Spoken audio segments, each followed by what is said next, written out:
Okay, next നമ്മൾ already regional ഓർഗനൈസേഷൻസിനെ കുറിച്ച് നമ്മൾ ഇൻട്രൊഡ്യൂസ് ചെയ്തു. അതിൻ്റെ പേർപ്പസ് കാര്യങ്ങളൊക്കെ പറഞ്ഞു കഴിഞ്ഞു. ഇനി നമുക്ക് അടുത്തത് ഒരു മൂന്ന് റീജിയണൽ ഓർഗനൈസേഷനെ കുറിച്ച് പഠിക്കാനുണ്ട്. ഒന്ന് ആസിയാൻ ആണ്, മറ്റൊന്ന് സാർക്കാണ്, അടുത്തത് യൂറോപ്യൻ യൂണിയൻ ആണ്. ഇതിനെക്കുറിച്ചാണ് നമുക്ക് അടുത്ത് പഠിക്കാനുള്ളത്. എന്താണ് ആസിയാൻ, എന്താണ് സാർക്ക്, എന്താണ് യൂറോപ്യൻ യൂണിയൻ. ഓക്കെ, നമുക്ക് ഫസ്റ്റ് എന്ത് ചെയ്യാം, ആസിയാനെ കുറിച്ച് പഠിക്കാം. Association of South East Asian nations എന്നാണ് ആസിയാൻ്റെ ഫുൾ ഫോം. 1967 എന്ത് ആസിയാൻ ഫോം ചെയ്യുന്നത്. Okay, it was established with the signing off the ASEAN declaration, അതായത് ബാങ്കോങ് ഡിക്ലറേഷൻ, അല്ലെങ്കിൽ ആ ഒരു ആസിയാൻ ഡിക്ലറേഷൻ അത് സൈൻ ചെയ്യുന്നതോട് കൂടിയാണ് എന്ത് ഈ ഒരു ആസിയാൻ എന്നുള്ളൊരു ഓർഗനൈസേഷൻ എന്ത് ചെയ്യുന്നത്, എസ്റ്റാബ്ലിഷ് ചെയ്യുന്നത്. Okay, it is an Inter governmental organisation of 10 south East Asian countries ആണ്. ഇന്റർ ഗവൺമെന്റൽ ഓർഗനൈസേഷൻ എന്ന് പറഞ്ഞാൽ ഇപ്പോൾ ഇന്ത്യ ഒരു ഗവൺമെന്റ് ആണ്, പിന്നെ ഇന്തോനേഷ്യ, മലേഷ്യ, അങ്ങനെ ഒരു ഇവർക്കിടയിലുള്ള ഒരു റീജിയണൽ ഓർഗനൈസേഷൻ ആണ് എന്ത് ആസിയാൻ. അത് ഫൗണ്ടിങ് കൺട്രീസ് അല്ലെങ്കിൽ അതിൻ്റെ ഫൗണ്ടിങ് മെമ്പേഴ്സ് അല്ലെങ്കിൽ അത് എസ്റ്റാബ്ലിഷ് ചെയ്യുന്ന സമയത്തുള്ള മെമ്പേഴ്സാണൊക്കെ Indonesia, Malaysia, Philippines, Singapore, Thailand. Okay, അതിന് ശേഷം വന്നാണ് Brunei, Vietnam, Laos, Myanmar and Cambodia. ഇവരൊക്കെ അതിന് ശേഷം വന്ന മെമ്പേഴ്സാണ്. ഇപ്പോൾ ഫൗണ്ടിങ് 10 മെമ്പേഴ്സാണ്, പിന്നെ അതിന് ശേഷം വന്ന ആളുകളാണ് ബാക്കി പറഞ്ഞ കൺട്രീസൊക്കെ. Okay, it brings together desperate neighbors to address economic security and political issues. അപ്പം ഈ പറയുന്ന മുകളിൽ പറഞ്ഞ 10 മെമ്പേഴ്സ് എന്താണ്, അവർ ഡൈവേഴ്സിറ്റി ആണ്. ഓക്കെ, അവർക്ക് അവരുടേതായ എക്കണോമിക് സിസ്റ്റം ഉണ്ട്, അവരുടേതായ സെക്യൂരിറ്റി ഇഷ്യൂസ് ഉണ്ട്, അവരുടേതായ പൊളിറ്റിക്കൽ സ്ട്രക്ചർ എന്ന് പറഞ്ഞാൽ അഡ്മിനിസ്ട്രേറ്റീവ് സ്ട്രക്ചറാണ്, അല്ലെങ്കിൽ രാഷ്ട്രീയ സംവിധാനമാണ്, അവരുടെ ഭരണകൂടമാണ്. അപ്പം ഈ പറയുന്ന രാജ്യങ്ങൾക്കൊക്കെ അവരുടേതായിട്ടുള്ള ഇത്തരത്തിലുള്ള അവരുടെ കൾച്ചർ, അവരുടെ പൊളിറ്റിക്സ് എല്ലാം എന്താണ് ഒരു വ്യത്യസ്തമാണ്, ഡൈവേഴ്സിറ്റി ഉണ്ട്. പക്ഷേ അത് ആ ഒരു അത് ആ ഒരു ഡൈവേഴ്സിറ്റി നിന്നുകൊണ്ട് തന്നെ എന്ത് ചെയ്യാണ്, ഒരുമിച്ച് വർക്ക് ചെയ്യുക എന്നുള്ളതാണ് ആസിയാൻ ഉദ്ദേശിക്കുന്നത്. മനസ്സിലായി, അല്ലെങ്കിൽ ആ ഒരു സംഭവമാണ് ആസിയാൻ മുന്നോട്ട് വെക്കുന്നത്. അറൗണ്ട് 650 മില്യൺ ജനങ്ങളുണ്ട് ഈ പറയപ്പെടുന്ന മുകളിൽ പറഞ്ഞ 10 രാജ്യങ്ങളിലെ ജനസംഖ്യയാണ് പറയുന്നത്. മനസ്സിലായില്ലേ? ഏകദേശം ലോകത്തെ 2.8 ട്രില്യൺ GDP എന്താണ് ഈ പറയുന്ന രാജ്യങ്ങളിലാണ് എന്ത് നിൽക്കുന്നത്. ഓക്കെ, അപ്പം ഈ 650 മില്യൺ ജനങ്ങളുടെ എന്താണ് അവരെ ഉൾക്കൊള്ളുന്ന, അവരുടെ കാഴ്ചപ്പാടുകളൊക്കെ ഉൾക്കൊള്ളുന്ന ഒരു ഓർഗനൈസേഷൻ ആണ് എന്ത് ഈ ആസിയാൻ എന്ന് പറയുന്നത്. മനസ്സിലായല്ലേ? നെക്സ്റ്റ് അതിൻ്റെ the motto of ASEAN is one vision, one identity, one community. അതായത് ഒരു ബോർഡർലെസ് ഇല്ലാണ്ട്, അല്ലേ, ഒരു ഡിഫറെൻറ്റ് കൾച്ചേഴ്സ് ഉണ്ടെങ്കിലും ആ കൾച്ചേഴ്സിനെ റെസ്പെക്ട് ചെയ്ത് വി ആർ വൺ, അല്ലെങ്കിൽ ഒരു വൺനെസ് ഫീലിംഗ് ആണ് എന്താണ് ഒരു കാഴ്ചപ്പാട്, വൺ വിഷൻ. അത് എക്കണോമിക്, പൊളിറ്റിക്കൽ, കൾച്ചറൽ, സെക്യൂരിറ്റി മേഖലയിലൊക്കെ ഒരേ കാഴ്ചപ്പാട്, ഒരു ഐഡൻറ്റിറ്റി, അല്ലേ, നമ്മൾ ഒന്നാന്നുള്ളൊരു ഐഡൻറ്റിറ്റി. പിന്നെ വൺ കമ്മ്യൂണിറ്റി, നമ്മളെന്താണ് എന്താണ് ഒരു കമ്മ്യൂണിറ്റിയാണ്, അല്ലേ. അപ്പം പ്രാക്ടിക്കലി എന്താണ് ഡിഫറെൻറ്റ് കമ്മ്യൂണിറ്റിയാണ്, ഡിഫറെൻറ്റ് ഐഡൻറ്റിറ്റിയാണ്, ഡിഫറെൻറ്റ് വിഷൻ ആണെങ്കിൽ എന്താണ് ലിറ്റററി എന്താണ് വി ആർ വൺ എന്നുള്ളൊരു കോൺസെപ്റ്റാണ് അതിൻ്റെ മോട്ടോ. മനസ്സിലായി? ഒരു ഫീലിംഗ് ഓഫ് വൺനെസ് എന്താണ് ഈ ഒരു ആസിയാൻ എന്ത് ചെയ്യുന്നു, മുന്നോട്ട് വെക്കുന്നു. ഓക്കെ, നെക്സ്റ്റ് ഈ ആസിയൻ ഡേ ആയിട്ട് 8th ഓഗസ്റ്റ് എന്ത് ചെയ്യുന്നു, കൺസിഡർ ചെയ്യുന്നു.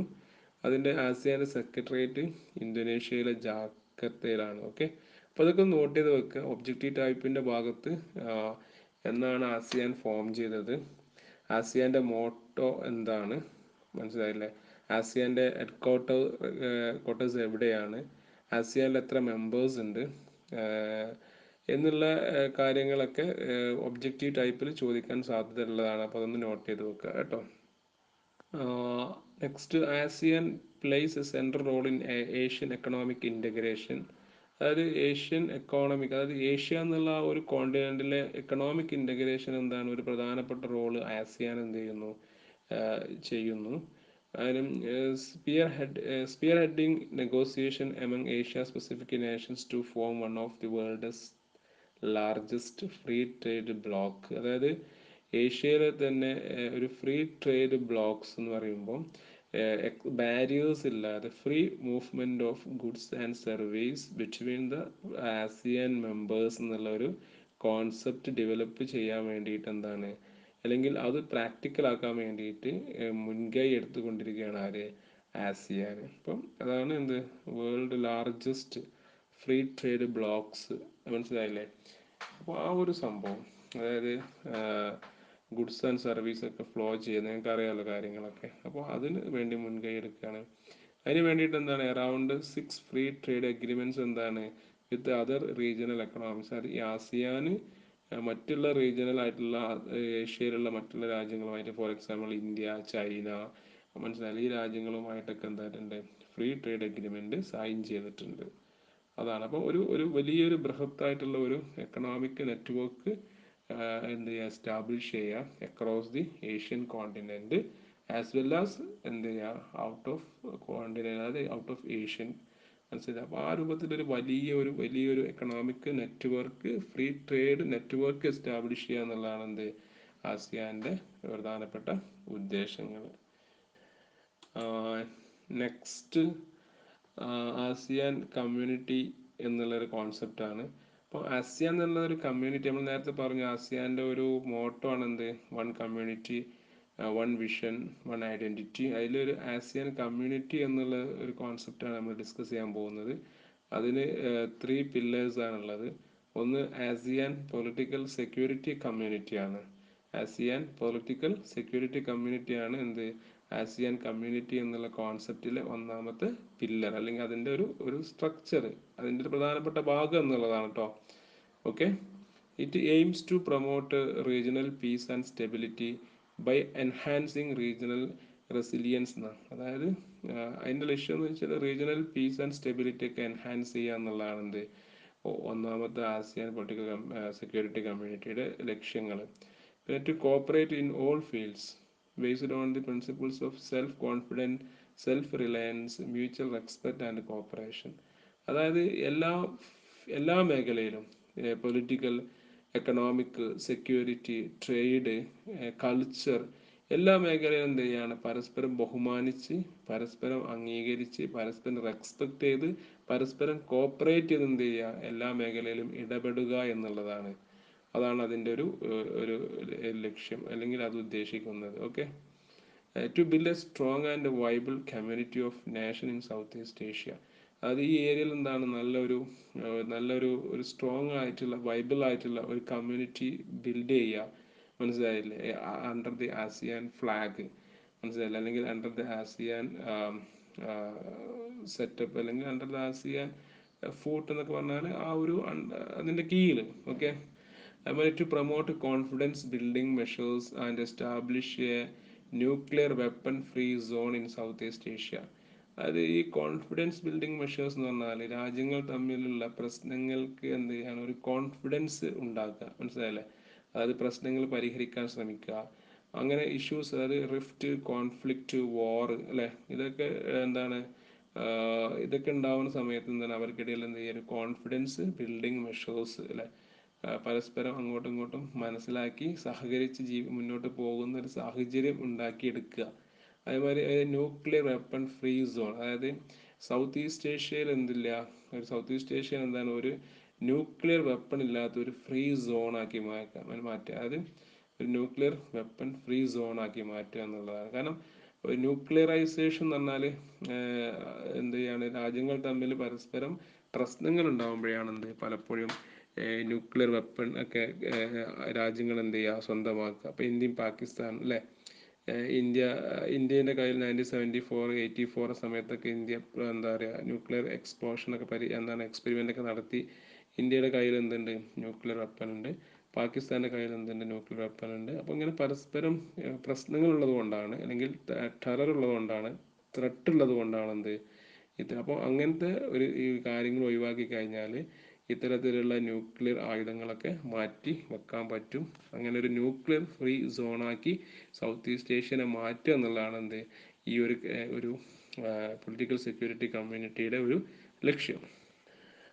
പിന്നെ to ensure that the member states of ASEAN live in peace with another one, അതായത് പരസ്പരം അല്ലെ സമാധാനത്തോടു കൂടി ഐക്യത്തോടു കൂടി എന്ത് ചെയ്യുക, ജീവിക്കുക. ഒരു ലാർജ് ഡെമോക്രാറ്റിക് ഹാർമണൈസ് എൻവയോൺമെൻറ്റ് ഉണ്ടാക്കുക അല്ലേ. അപ്പം ആസിയാൻ ഈ പറയപ്പെടുന്ന സോ കോൾഡ് 10 മെമ്പർ സ്റ്റേറ്റ്സുകളും അതോടൊപ്പം അതിന് ചുറ്റുവട്ടത്തുമുള്ള മറ്റ് സ്റ്റേറ്റുകൾ കൂടി സഹകരിച്ച് ഒരു വലിയ ഒരു ജസ്റ്റ് ആയിട്ടുള്ള ഒരു നീതിയുക്തമായിട്ടുള്ള ഒരു ലോകത്തെ ക്രിയേറ്റ് ചെയ്യുക. അവിടെ ഡെമോക്രസിയെ പ്രൊമോട്ട് ചെയ്യുക. ഹാർമണൈസ് എന്ന് പറഞ്ഞാൽ ഒരു ഈക്വാലിറ്റി അല്ലെ, ഒരു സുന്ദരമായിട്ടുള്ള പ്രശ്നങ്ങളില്ലാത്ത, എല്ലാം പരിഹരിക്കുന്ന, എല്ലാം ലഭ്യമാകുന്ന ഒരു സംവിധാനം, ഒരു റീജിയനാക്കി മാറ്റുക എന്നുള്ളതാണ് എന്ത് അതിൻ്റെ ഒരു ഉദ്ദേശം. അടുത്തത് second pillar ASEAN economic community ആണ്. Transforming ASEAN into a stable, prosperous and highly competitive region with equitable economic development and reduce poverty and socio economic disparities. അതായത് ഇതൊരു എക്കണോമിക് ബേസ്ഡ് ആയിട്ടുള്ള സംഭവമാണ്. അതായത് ഈ ഒരു റീജിയൻ എന്ത് ചെയ്യുക, സ്റ്റേബിൾ ചെയ്യുക, പ്രോസ്പെറസ് ആക്കുക അല്ലെ, സമ്പത്ത് വർദ്ധിപ്പിക്കുക, പിന്നെ ഏറ്റവും നല്ല കോമ്പറ്റേറ്റീവ് ആയിട്ടുള്ള റീജിയൻ ആക്കി മാറ്റുക അല്ലെ. ലോകത്ത് നോക്കുമ്പോൾ ആസിയാൻ റീജിയൻ എന്താണ്, ഹൈ കോമ്പറ്റേറ്റീവ് ആണ് ഇൻ ടേംസ് ഓഫ് എക്കണോമിക് അല്ലെ, trade and export and import something like of related to the economic. അപ്പോൾ അതുപോലെ ഇക്വിറ്റബിൾ എക്കണോമിക് ഡെവലപ്മെൻറ്റ്, അതായത് എല്ലാ രാജ്യങ്ങൾക്കും ഇക്വിറ്റബിൾ ആയിട്ടുള്ള അല്ലെ, അതായത് തുല്യത ആയിട്ടുള്ള ഒരു എക്കണോമിക് ഡെവലപ്മെൻ്റ് ആണ് മുന്നോട്ട് വെക്കുന്നത്. അല്ലാതെ ഒരു രാജ്യം മാത്രം എന്ത് ചെയ്യുക, എക്കണോമിക് ഡെവലപ്മെൻ്റ് ആവുക, മറ്റേ രാജ്യം എപ്പോഴും പാവപ്പെട്ട രാജ്യമായി തുടരുന്നതിന് പകരം എല്ലാവർക്കും ഈക്വിറ്റബിൾ ആയിട്ടുള്ള എക്കണോമിക് ഡെവലപ്മെൻറ്റ് എന്ത് ചെയ്യുക, മുന്നോട്ട് വെക്കുക എന്നുള്ളതാണ് എന്ത് ഏഷ്യൻ എക്കണോമിക് കമ്മ്യൂണിറ്റി എന്നുള്ള പില്ലർ കൊണ്ട് ഉദ്ദേശിക്കുന്നത്.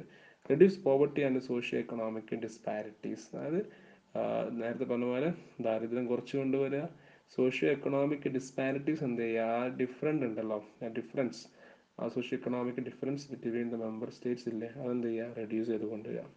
Okay, next pillar ASEAN socio cultural കമ്മ്യൂണിറ്റിയാണ്. അതായത് ഇതിനകത്ത് ഒരു കൾച്ചറൽ സോളിഡാരിറ്റിയാണ്, യൂണിറ്റിയാണ്. നേരത്തെ പറഞ്ഞില്ല, വൺ ഐഡൻറ്റിറ്റി, ഡിഫറെൻ്റ് കൾച്ചേഴ്സ് ആണ് എങ്കിൽ എന്താണ് ഒരു ഐഡൻറ്റിറ്റി അല്ലെ. ഒരു ഐഡൻറ്റിറ്റി എന്ന് പറയുമ്പോൾ ഒരു കൾച്ചറൽ ഐഡൻറ്റിറ്റി ആക്കി മാറ്റുക, അല്ലെങ്കിൽ ഞങ്ങൾ എന്താണ് വ്യത്യസ്തമായിട്ട് ഡൈവേഴ്സിറ്റി ഉണ്ടെങ്കിൽ, യൂണിറ്റിയും ഡൈവേഴ്സിറ്റി എന്നുള്ളൊരു കോൺസെപ്റ്റ് ഉണ്ടല്ലോ ഇന്ത്യയിൽ, നാനാത്വത്തിൽ ഏകത്വം. അതുപോലെ എന്താണ് we are different but we are one എന്നുള്ളൊരു കോൺസെപ്റ്റ് അല്ലേ. അപ്പോൾ അതാണ് എന്ത് ചെയ്യുന്നത് ഈ സോഷ്യോ കൾച്ചറൽ കമ്മ്യൂണിറ്റി കൊണ്ട് ഉദ്ദേശിക്കുന്നത്. സോളിഡാരിറ്റി, യൂണിറ്റി അല്ലെ ബിറ്റ്വീൻ മെമ്പർ സ്റ്റേറ്റ്, പിന്നെ കാര്യങ്ങളൊക്കെ തിരിച്ചറിയുക, മനസ്സിലാക്കുക, റെസ്പെക്ട് അതേഴ്സ് അല്ലെ, റെസ്പെക്ട് അതേഴ്സ് കൾച്ചർ. ഇതൊക്കെയാണ് എന്ത് ഈ ആസിയൻ സോഷ്യോ കൾച്ചറൽ കമ്മ്യൂണിറ്റി കൊണ്ട് ഉദ്ദേശിക്കുന്നത്. അപ്പോൾ ഈ മൂന്ന് ഇതിന് പ്രധാനപ്പെട്ട ഒരു പൊളിറ്റിക്കൽ സെക്യൂരിറ്റി ആദ്യത്തെ പില്ലറിൽ വന്നു അല്ലെ. രണ്ടാമത്തത് എക്കണോമിക് കമ്മ്യൂണിറ്റിയാണ്. ഒരു എക്വിറ്റബിൾ ഡെവലപ്മെൻ്റ് ആയിട്ടുള്ള മോസ്റ്റ് കോമ്പറ്റേറ്റീവ് ആയിട്ടുള്ള ഒരു കമ്മ്യൂണിറ്റിയെ ഏഷ്യൻ റീജിയനിൽ എന്ത് ചെയ്യുക, ഡെവലപ്പ് ചെയ്തെടുക്കുക എന്നുള്ളതാണ് എന്ത് ഏഷ്യൻ എക്കണോമിക് കമ്മ്യൂണിറ്റി കൊണ്ട് ഉദ്ദേശിക്കുന്നത്. അതുപോലെ സോഷ്യോ കൾച്ചറൽ കമ്മ്യൂണിറ്റി കൊണ്ട് ഉദ്ദേശിക്കുന്നത് ഒരു ഇക്വിറ്റബിൾ ആയിട്ടുള്ള അല്ലെങ്കിൽ റെസ്പെക്ട് ചെയ്യുന്ന ഒരു ഈ കൾച്ചറൽ എൻറ്റിറ്റി ആയിട്ട് മാറ്റുക അല്ലെ, വൺ ഐഡൻറ്റിറ്റി ആയിട്ട് മാറ്റുക. ഡിഫറെൻ്റ് ഐഡൻറ്റിറ്റി ഉണ്ടെങ്കിൽ എന്താണ് അത് റെസ്പെക്ട് ചെയ്തുകൊണ്ട് തന്നെയാണ് വി ആർ വൺ എന്നുള്ളൊരു കോൺസെപ്റ്റ് ആക്കി മാറ്റുക എന്നുള്ളതാണ് എന്ത് അതുകൊണ്ട് ഉദ്ദേശിക്കുന്നത്. Okay okay next objectives of ASEAN ആണ്. ആസിയാൻ്റെ പ്രധാനപ്പെട്ട ലക്ഷ്യങ്ങൾ എന്തൊക്കെയെന്നുള്ളതാണ്. നേരത്തെ നമ്മൾ പറഞ്ഞ ആ ഒരു ഏരിയ തന്നെയാണ്. അതായത് to accelerate economic growth, social progress, cultural development for a prosperous and peaceful community of South East Asian nations. അതായത് ഒരു സമൃദ്ധമായിട്ടുള്ള ഒരു കമ്മ്യൂണിറ്റിയെ ഈ ഒരു റീജിയനിൽ ഡെവലപ്പ് ചെയ്തെടുക്കുക എന്നുള്ളതാണ് എന്താ അതിൻ്റെ ഒരു ലക്ഷ്യം. അപ്പോൾ എക്കണോമിക്, സോഷ്യൽ പ്രോഗ്രസ്, കൾച്ചറൽ, ഈ മൂന്ന് പില്ലേഴ്സ് എന്താണ്, ഈ മൂന്ന് കാര്യങ്ങൾ ഡെവലപ്പ് ചെയ്ത് വരുമ്പോൾ തീർച്ചയായിട്ടും ആ ഒരു ഏരിയയിലുള്ള ആളുകൾ എന്ത് ചെയ്യും, ജീവിത നിലവാരം എന്താണ് ഉയരുകയും അവിടെ സമാധാന അന്തരീക്ഷം ഉണ്ടാവുകയും പരസ്പരം ബഹുമാനിക്കുകയും എന്താണ് അങ്ങോട്ടും ഇങ്ങോട്ടും കൊടുക്കൽ വാങ്ങലുകൾ നടക്കുന്ന ഒരു വൈബിൾ ആയിട്ടുള്ള കമ്മ്യൂണിറ്റി ഡെവലപ്പ് ചെയ്യുക എന്നുള്ളതാണ് അതിൻ്റെ ലക്ഷ്യം. നേരത്തെ നമ്മൾ പറഞ്ഞിട്ടുണ്ട്. പിന്നെ to promote regional peace and stability through abiding respect for justice and the rule of law and adherence to the principles of United Nations Charter. അതായത് സ്റ്റേബിൾ ആയിട്ടുള്ള പീസ് ആയിട്ടുള്ള റെസ്പെക്റ്റ് ചെയ്യുന്ന ജസ്റ്റിസ് നീതിയുക്തമായിട്ടുള്ള നിയമം അതിൻ്റെതായ രൂപത്തിൽ നടക്കുന്ന, അതുപോലെ എന്താ പറയുക, യുണൈറ്റഡ് നേഷൻസിൻ്റെ ചാർട്ടറിനെ അംഗീകരിക്കുന്ന, അതിനെ ഫോളോ ചെയ്യുന്ന തരത്തിലുള്ള ഒരു ഒരു ഒരു റീജനാക്കി മാറ്റുക എന്നുള്ളതാണ് എന്ത് അതിൻ്റെ next objective. Third objective, to promote active collaboration and mutual assistance on matters of common interest in the economic, social, cultural, technical, scientific and administrative field. അതായത് ഒരു കൊളാബറേഷൻസ്, അതായത് എക്കണോമിക്, സോഷ്യൽ, കൾച്ചറൽ, ടെക്നിക്കൽ, ഈ scientific and ഈ മേഖലയിൽ എന്ത് ചെയ്യുക, collaboration ഉണ്ടാക്കുക. അതായത് പരസ്പരം എന്ത് ചെയ്യുക, സഹകരിക്കുക, പരസ്പരം അങ്ങോട്ടും ഇങ്ങോട്ടും എന്ത് ചെയ്യുക. അത് ചില ഏരിയകളിൽ കോമൺ പ്ലാറ്റ്ഫോമുകൾ എന്ത് ചെയ്യുക, പരസ്പരം സഹകരിക്കാൻ പറ്റുന്ന മേഖലകളൊക്കെ എന്ത് ചെയ്യുക, സഹകരിക്കുക എന്നുള്ളതാണ് എന്ത് അതുകൊണ്ട് ഉദ്ദേശിക്കുന്നത്.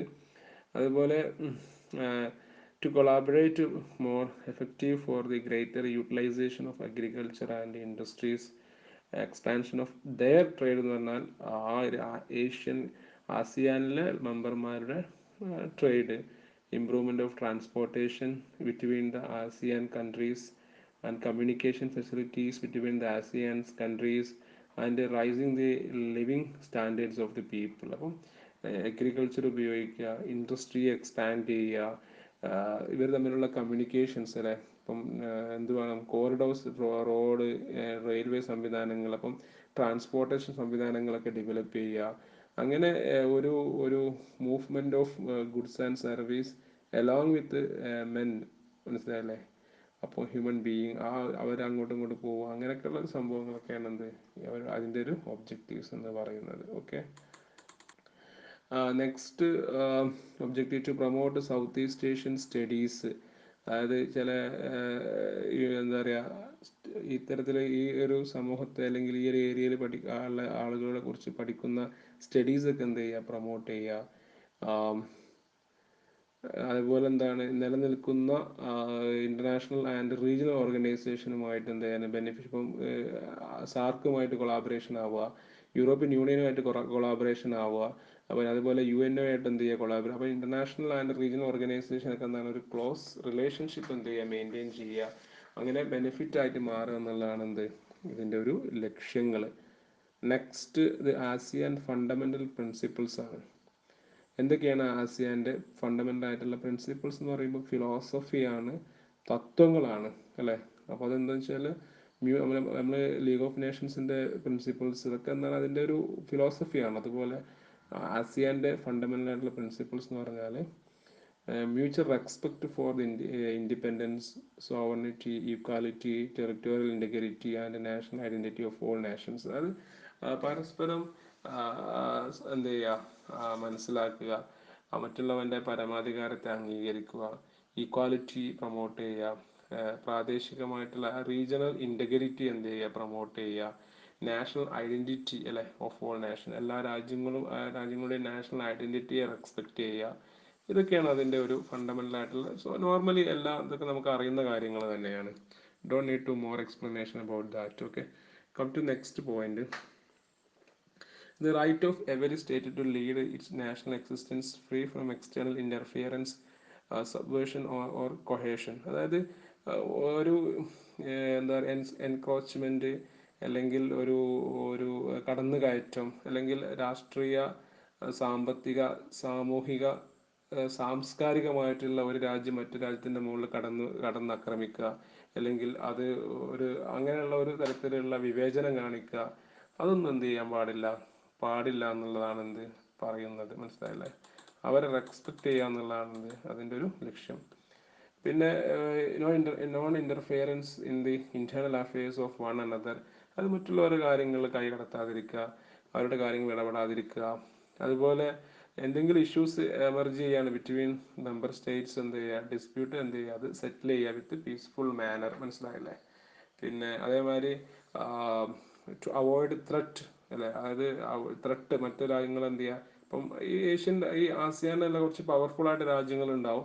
അപ്പോൾ ആ രാജ്യങ്ങൾ എന്ത് ചെയ്യുക, ചെറിയ രാജ്യങ്ങൾ എന്ത് ചെയ്യുക, ത്രെട്ട് ചെയ്യുക അല്ലെങ്കിൽ ഫോഴ്സ് ഉപയോഗിക്കുക എന്നൊക്കെ പറയുക. അതൊന്നും എന്തല്ല ശരി, അങ്ങനൊന്നും ചെയ്യരുത്. അതൊന്നും ഈ ആസിയാൻ്റെ പ്രിൻസിപ്പിളിന് അനുകൂലമല്ല, പ്രതികൂലമാണ് എന്നുള്ള പറയുന്നത്. അവർ വളരെ കാര്യക്ഷമമായിട്ടുള്ള cooperation, effective cooperation among themself, അവർ പരസ്പരം അങ്ങോട്ട് എന്ത് ചെയ്യുക, കോപ്പറേഷൻ ഒക്കെ ആവുക എന്നുള്ളതാണ് അതിൻ്റെ പ്രിൻസിപ്പിൾസ്. മൊത്തം ഒരു ഫിലോസഫിക്കൽ എന്താ പറയുക അപ്രോച്ചാണ്. ഓക്കെ, ഇത്രയും കാര്യങ്ങളാണ് അതിൻ്റെ ഫിലോസഫി എന്ന് പറയുന്നത്. Sorry, philosophy or principles of ASEAN. Okay, next institution mechanism of ASEAN ആണ്. അതിൻ്റെ ചെയർമാൻഷിപ്പ് എന്ന് പറയുമ്പോൾ അതൊരു റൊട്ടേറ്റ് ആണ്. ആനുവലി എന്ത് ചെയ്യും, അതിൻ്റെ ചെയർമാൻഷിപ്പ് എന്ത് ചെയ്യും, റൊട്ടേറ്റ് ചെയ്ത് വരും. ആൽഫബറ്റിക് ഓർഡറിലാണ്, അത് ഇംഗ്ലീഷ് നെയിമിൽ. അപ്പം അങ്ങനെ ഒരു ആൽഫബറ്റിക് ഓർഡറിൽ എന്തായിട്ടും ABCD എന്നൊക്കെ തുടങ്ങുന്ന ലെറ്ററുള്ള രാജ്യങ്ങളുടെ എന്താ പറയുക ആളുകളായിരിക്കും അതിൻ്റെ ചെയർമാനായിട്ട് ഓരോ മാസം എന്ത് ഓരോ വർഷം എന്ത് ചെയ്യുന്നത് മാറി മാറി വരുന്നത്. ഓക്കെ, അത്രയേ ഉള്ളൂ. അത് ജസ്റ്റ് ഒന്ന് അണ്ടർസ്റ്റാൻഡ്, കാരണം നമുക്ക് പരീക്ഷയ്ക്ക് എന്തെങ്കിലുമൊക്കെ ഓർമ്മ വെച്ച് എഴുതാൻ പറ്റുന്ന സാധനങ്ങളാണ് എന്ത് അതിൻ്റെ ചെയർമാൻഷിപ്പ് എങ്ങനെയുള്ളതും. ഓക്കെ, അതിനെക്കുറിച്ചൊക്കെ നമുക്ക് ഓർത്തെടുക്കാൻ പറ്റുന്നത് നമുക്ക് എന്ത് ചെയ്യാം, പരീക്ഷക്കകത്ത് എഴുതാൻ വേണ്ടിയിട്ട് പോയിന്റ് പറഞ്ഞെന്നുള്ളൂ. ഇനി ആസിയാൻ സമ്മിറ്റ് എന്ന് പറഞ്ഞ സംഭവമുണ്ട്. അതായത് supreme policy making body of ASEAN ആണ്. അതായത് ആസിയാൻ്റെ പ്രധാനപ്പെട്ട ഡിസിഷനൊക്കെ എടുക്കുന്ന ആരാണ്, ഈ ആസിയാൻ സമ്മിറ്റ് ആണ്. അത് ഹയസ്റ്റ് ലെവൽ ഓഫ് അതോറിറ്റിയാണ് ആസിയാനകത്തുള്ള.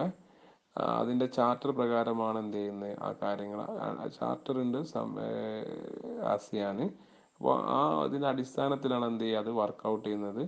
ഈ ഇത് summit meats twice A year, അതായത് ഒരു വർഷത്തിൽ 2 പ്രാവശ്യം എന്ത് ചെയ്യും അത് മീറ്റ് ചെയ്യും. അപ്പോൾ അതിൻ്റെ ഒരു ഓൺലൈൻ മീറ്റിംഗ് ഇപ്പോൾ ഇവിടെ അടുത്ത് നടന്നിട്ടുണ്ടായിരുന്നു, പ്രധാനമന്ത്രിയൊക്കെ പങ്കെടുത്തിട്ടുണ്ടായിരുന്നു ഇന്ത്യയുടെ. അപ്പം പിന്നെ അടുത്തത് ആസിയൻ മിനിസ്റ്റീരിയൽ കൗൺസിലാണ്. ഇത്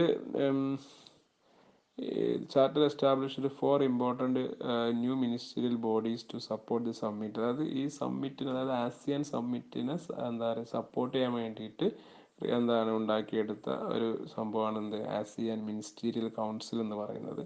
അത് കുറച്ച് കൂടുതൽ നമുക്ക് ജസ്റ്റ് ആ പേരൊക്കെ ഒന്ന് ഓർത്ത് വെച്ചാൽ മതി, നമുക്ക് കൂടുതൽ പഠിക്കേണ്ട ആവശ്യമില്ല. ജസ്റ്റ് നിങ്ങളെ സംബന്ധിച്ചിടത്തോളം കോംപ്ലിമെൻ്ററി പേപ്പറാണ്. അപ്പോൾ ആസിയാൻ എന്ന് ചോദിച്ചാൽ എന്താണ് ആസിയാൻ, അതിലുള്ള മെമ്പർമാർ ആരൊക്കെയാണ്, അതിൻ്റെ ലക്ഷ്യങ്ങൾ എന്തൊക്കെയാണ്, അതിൻ്റെ പ്രിൻസിപ്പിൾ എന്തൊക്കെയാണ്, അത് ഇത്രയും കാര്യങ്ങളൊക്കെ, അതിൻ്റെ സ്ട്രക്ചർ എങ്ങനെയാണ്, അതിൻ്റെ ഇൻസ്റ്റിറ്റ്യൂഷണൽ മെക്കാനിസം എങ്ങനെയാണ്, അതിൻ്റെ ഈ കുറച്ച് കാര്യം, അതിൻ്റെ ബേസിക് ആയിട്ടുള്ള എന്താണ് ആസിയാൻ എന്നുള്ളത് മനസ്സിലാക്കുക. അങ്ങനെ ഒരു ഓർഗനൈസേഷൻ ഉണ്ട്, അത് എന്താണ് സൗത്ത് ഈസ്റ്റ് ഏഷ്യയിലാണുള്ളത്, അത് എന്നാണ് ഫോം ചെയ്തത്, അതിലെത്ര രാജ്യങ്ങളുണ്ട്, ഇതിനെക്കുറിച്ചുള്ള അതിനെക്കുറിച്ചുള്ള ഒരു മനസ്സിലാക്കൽ മാത്രം നിങ്ങൾ തൽക്കാലം ചെയ്താൽ മതി. മനസ്സിലായല്ലേ? പിന്നെ അത് ഇന്ത്യ ആൻഡ് ആസിയാനൊക്കെ വരുന്നുണ്ട്. അതൊക്കെ എന്ന് പറഞ്ഞാൽ ഇന്ത്യൻ ഫോറിൻ പോളിസി എന്നുള്ള പൊളിറ്റിക്കൽ സയൻസിൻ്റെ മെയിൻ പേപ്പർ ആർക്കുള്ളതാണെന്ത് ഇന്ത്യൻ ഫോറിൻ പോളിസിയിലുള്ള അതാണ് ഭാഗമാണ് ഇന്ത്യ ആൻഡ് ആസിയാൻ. എങ്ങനെയാണ് ഇന്ത്യയും ആസിയാനും തമ്മിലുള്ള കൊളാബറേഷൻസ്, റിലേഷൻഷിപ്പ്, എന്താണ് ഇന്ത്യ അതിനകത്ത് ചെയ്യുന്നത്, export and important, Indian ASEAN കൺട്രീസിലേക്ക് അല്ലെങ്കിൽ മെമ്പർ സ്റ്റേറ്റിലേക്ക് എത്ര എത്ര ശതമാനം കയറ്റി അയക്കുന്നുണ്ട്, എത്ര ശതമാനം ഇറക്കുമതി ചെയ്യുന്നുണ്ട്, സെക്യൂരിറ്റി റിലേഷൻ എന്താണ്, എക്കണോമിക്, പൊളിറ്റിക്കൽ, അതൊക്കെ വേറെ ഒരുപാട്. അതൊന്നും എന്ത് ചെയ്യണ്ട, നിങ്ങൾ പഠിക്കണ്ട. നിങ്ങൾ ജസ്റ്റ് എന്താണ് ആസിയാൻ എന്നുള്ളത് ജസ്റ്റ് ഒന്ന് വാട്ട് ഈസ് ആസിയാൻ എന്ന് ചോദിച്ചാൽ ആസിയാൻ എന്താണെന്നുള്ളതിനെ കുറിച്ച്, ആസിയാൻ ഇന്നതാണ്, ഇന്ന സമയത്താണ് ഫോം ചെയ്തത്, എത്ര മെമ്പർമാരുണ്ട്, അതിൻ്റെ ഒബ്ജക്റ്റീവ് ഇതാണ്, അതിൻ്റെ പില്ലേഴ്സ് ഇതാണ്, പിന്നെ അതിൻ്റെ ഇൻസ്റ്റിറ്റ്യൂഷൻ മെക്കാനിസം ഇതാണ്. അപ്പോൾ okay, come to the point. ഈ ആസിയാൻ മിനിസ്റ്റീരിയൽ കൗൺസിൽ എന്താണ്, അതിന് 4 ഇമ്പോർട്ടൻ്റ് മിനിസ്റ്റീരിയൽ ബോഡീസ് ഉണ്ട്. അത് ഒന്ന് ആസിയൻ കോർഡിനേറ്റിംഗ് കൗൺസിലാണ് ACC, ASEAN political security community council, ASEAN economic community council, then last one ASEAN socio cultural community council. Just ഒന്നൊക്കെ ഒന്ന് ഓർത്ത് വെക്കുക. ഇതൊക്കെ എന്ത് ചെയ്യുക, പരീക്ഷയ്ക്ക് ഒക്കെ ഇപ്പോൾ ആസിയ എന്നുള്ള ഒക്കെ ചോദിക്കുകയാണെങ്കിൽ ആസിയാൻ്റെ ആ തുടക്കം മുതൽ അവസാനം വരെയുള്ള കാര്യങ്ങളൊക്കെ ഒന്ന് പഠിച്ച് മനസ്സിലാക്കി ഓർത്ത് വെക്കുക കേട്ടോ. ഓക്കെ, നെക്സ്റ്റ് ആസിയാൻ്റെ ഭാഗമായിട്ട് വരുന്നത് ആസിയാൻ റീജിയണൽ ഫോറം ആണ്. റീജിയണൽ ഫോറം, ഓക്കെ, അത് എസ്റ്റാബ്ലിഷ് ചെയ്തത് 1994 മീറ്റ്സ് ആനുവലി. എന്ത് ചെയ്യുന്നു, ഓരോ വർഷം എന്ത് ചെയ്യുന്നു, മീറ്റ് ചെയ്യുന്നു. 2019 അത് ലാസ്റ്റ് മീറ്റ് ചെയ്തത്. അതിൻ്റെ അപ്പം ഏഷ്യൻ റീജിയണൽ ഫോറാണ്, മനസ്സിലായല്ലേ? അതിൻ്റെ ലക്ഷ്യം എന്ന് വെച്ചാൽ to foster a constructive dialogue and consultation on political security issues of common interest and concern. അതായത് നല്ല രൂപത്തിലുള്ള ചർച്ചകളാണ്, അതായത് ക്രിയാത്മകമായിട്ടുള്ള ചർച്ചകൾ, അതേമാതിരി സെക്യൂരിറ്റി, പൊളിറ്റിക്കൽ, പൊതുവായിട്ടുള്ള രാഷ്ട്രീയ സുരക്ഷാ കാര്യങ്ങളെക്കുറിച്ചുള്ള ചർച്ചകൾ, അല്ലെങ്കിൽ പ്രത്യേക താല്പര്യങ്ങൾ ആ ഏരിയകളിൽ, അതേമാതിരി കൺസേൺസ്, സെക്യൂരിറ്റി കൺസേൺസ് ഒക്കെ ഉണ്ടാവും. മനസ്സിലായല്ലേ? അത് കൺസേൺസ് എന്ന് പറഞ്ഞാൽ ആകുലത, ഉത്കണ്ഠകൾ, അല്ലെ ഈ ഒരു ഏരിയയിൽ ഉണ്ടാവുന്ന, അല്ലെങ്കിൽ രാജ്യങ്ങൾക്കിടയിൽ, ഈ മെമ്പർ സ്റ്റേറ്റുകൾക്കിടയിൽ ഉണ്ടാവുന്ന പ്രശ്നങ്ങൾ, ഇതിലൊക്കെ ഉള്ള ഓപ്പൺ ആയിട്ടുള്ള ഒരു ചർച്ചയാണ് എന്താണ് ഈ ARF ഏഷ്യൻ റീജിയണൽ ഫോറത്തിൽ എന്ത് ചെയ്യുന്ന കാര്യമായിട്ട് ചർച്ച ചെയ്യുന്നത്. പിന്നെ അതുപോലെ കോൺഫിഡൻസ് ബിൽഡിങ് എന്ത് ചെയ്യുക, അതായത് ഇപ്പം ഇഷ്യൂസ് ഉണ്ടാവും, കോൺഫ്ലിക്റ്റ് ഉണ്ടാവും, റിഫ്റ്റ് ഉണ്ടാവും ഈ മെമ്പേഴ്സ് തമ്മിൽ. അപ്പം ഇങ്ങനത്തെ ഈ ഫോറത്തിൽ എന്ത് ചെയ്യുന്നു, അത് ചർച്ച ചെയ്യപ്പെടും. അല്ലാതെ എങ്ങനെ പരിഹരിക്കാം, നേരത്തെ ഞാൻ പറഞ്ഞ സംഭവങ്ങളൊക്കെ തന്നെയാണ് എന്ത് കോൺഫിഡൻസ് ബിൽഡിങ്, രാജ്യങ്ങൾ തമ്മിലുള്ള ഒരു കോൺഫിഡൻസ് ബിൽഡിങ് എന്ത് ചെയ്യുക, ഡെവലപ്പ് ചെയ്തെടുക്കുക. അതേമാതിരി preventive diplomacy in the Asia Pacific റീജിയനിൽ, അതായത് പരസ്പരം പ്രശ്നങ്ങളുള്ള അല്ലെങ്കിൽ ഹാമായിട്ടുള്ള മറ്റ് രാജ്യങ്ങൾക്ക് അല്ലെങ്കിൽ മെമ്പർ കൺട്രികൾക്ക് പ്രശ്നങ്ങൾ ഉണ്ടാകുന്ന രൂപത്തിൽ ഏഷ്യ പസഫിക് റീജിയനിൽ എന്ത് ചെയ്യുക, ഡിപ്ലോമസികൾ എന്ത് ചെയ്യുക, അങ്ങനത്തെ എന്തെങ്കിലും തീരുമാനങ്ങളൊക്കെ പ്രിവെൻറ്റ് ചെയ്യുക, അല്ലെങ്കിൽ അങ്ങനത്തെ സംഭവങ്ങളൊക്കെ. അപ്പോൾ ഒരു ഐക്യപ്പെട്ടു പോകാനുള്ള തരത്തിലുള്ള ചർച്ചകളും കാര്യങ്ങളും, പ്രത്യേകിച്ച് ഇവിടെ ഡയലോഗ്സുകളാണ്, പൊളിറ്റിക്കൽ സെക്യൂരിറ്റി കോപ്പറേഷൻ ഒക്കെയാണ്. മനസ്സിലായത്? എക്കണോമിക് ആസ്പെക്റ്റ് ഇല്ല, മറിച്ച് പൊളിറ്റിക്കൽ സെക്യൂരിറ്റി തലങ്ങളിലുള്ള ചർച്ചകൾ, ഡയലോഗ്സുകൾ, ഇങ്ങനത്തെ ഒരു സംഭവങ്ങളൊക്കെയാണ് എന്ത് ഇവിടെ പറയുന്നത്. മനസ്സിലായല്ലേ? അതിന് വേണ്ടിയിട്ടാണ് ഈ ഏഷ്യൻ റീജിയണൽ ഫോറം എന്നുള്ള സംഭവം ASEAN 1994 എന്ത് ചെയ്ത് ഫോം ചെയ്തത്. അത് എല്ലാ വർഷവും എന്ത് ചെയ്യുന്നു, പിന്നെ മീറ്റ് ചെയ്യുന്നു, കാര്യങ്ങൾ ചർച്ച ചെയ്യുന്നു, ആശങ്കകളും ആവലാതികളും പ്രശ്നങ്ങളും സാന്താര സെക്യൂരിറ്റിയും രാഷ്ട്രീയപരമായിട്ടുള്ള എല്ലാ കാര്യങ്ങളും ചർച്ച ചെയ്ത് പ്രശ്നങ്ങളില്ലാത്ത രൂപത്തിൽ രാജ്യങ്ങൾക്കിടയിൽ മുന്നോട്ട് നീങ്ങിക്കൊണ്ടിരിക്കുക എന്നുള്ളതാണ്. അതിന് വേണ്ടിയിട്ടാണ് ഇത്തരത്തിലുള്ള ASEAN റീജിയണൽ ഫോറം എന്ന് പറഞ്ഞത്. മനസ്സിലായില്ലേ? അപ്പോൾ നിങ്ങളോട് ചോദിക്കും ARF അല്ലെങ്കിൽ ASEAN റീജിയണൽ ഫോറം, അപ്പോൾ നിങ്ങൾ എന്താണ് പൊളിറ്റിക്കൽ സെക്യൂരിറ്റി ലെവലിൽ ചർച്ച ചെയ്യാനും എന്നുള്ള കാര്യങ്ങൾ, നേരത്തെ പറഞ്ഞ കാര്യങ്ങളൊക്കെ അങ്ങ് പറഞ്ഞാൽ മതി കേട്ടോ. Okay, next ASEAN+3. ASEAN+3 എന്ന് പറയുമ്പോൾ ASEAN is there along with എന്താണ് +3, അതായത് 3 അഡീഷണൽ രാജ്യങ്ങൾ തമ്മിലുള്ള കൊളാബറേഷൻ ആണ് എന്ത് ASEAN+3 എന്ന് പറയുന്നത്. ഈ ASEAN രാജ്യങ്ങൾക്കിടയിൽ അടുത്തുള്ള ചുറ്റുവട്ടത്തുള്ള രാജ്യങ്ങളാണ് എന്ത് ചൈന, ജപ്പാൻ, സൗത്ത് കൊറിയ. അപ്പം ഈ ഒരു 10 ASEAN മെമ്പർമാരും അതുപോലെ ഈ പറയപ്പെടുന്ന 3 രാജ്യങ്ങളും തമ്മിലുള്ള ഒരു കൺസൾട്ടേറ്റീവ് ഗ്രൂപ്പാണ് എന്ത് ഈ ASEAN+3 എന്ന് പറയുന്നത്. അവരെന്ത് ചെയ്യുന്നു, they will discuss all aspects, all matters, economic, political, social, whatever, especially security issues. ചൈനയുടെ ഒരു പ്രശ്നങ്ങളൊക്കെ ഉണ്ട് അല്ലേ, ഏഷ്യ പസഫിക്കിലും സൗത്ത് ചൈന സീയിലൊക്കെ ഉള്ള ഒരുപാട് പ്രശ്നങ്ങൾ ഈ പറയുന്ന ASEAN രാജ്യങ്ങൾക്ക് ത്രെട്ടാണ്. അപ്പോൾ അവരൊക്കെ ഉൾപ്പെടുത്തി ഒരു ഒരു ഒരു കൺസൾട്ടേറ്റീവ് മെക്കാനിസം എന്താണ് ASEAN ഫോം ചെയ്തിട്ടുണ്ട്. അതാണ് എന്ത് ASEAN+3 എന്ന് പറയുന്നത്. 1997 എന്ത് ചെയ്തത് ഫോം ചെയ്തത്. ഓക്കെ, ജസ്റ്റ് ഒരു ASEAN+3 എന്നുള്ളൊരു അവരെ ഇൻക്ലൂഡ് ചെയ്തിട്ടുള്ളൊരു ഒരു സംഭവമാണ്. മനസ്സിലായല്ലേ?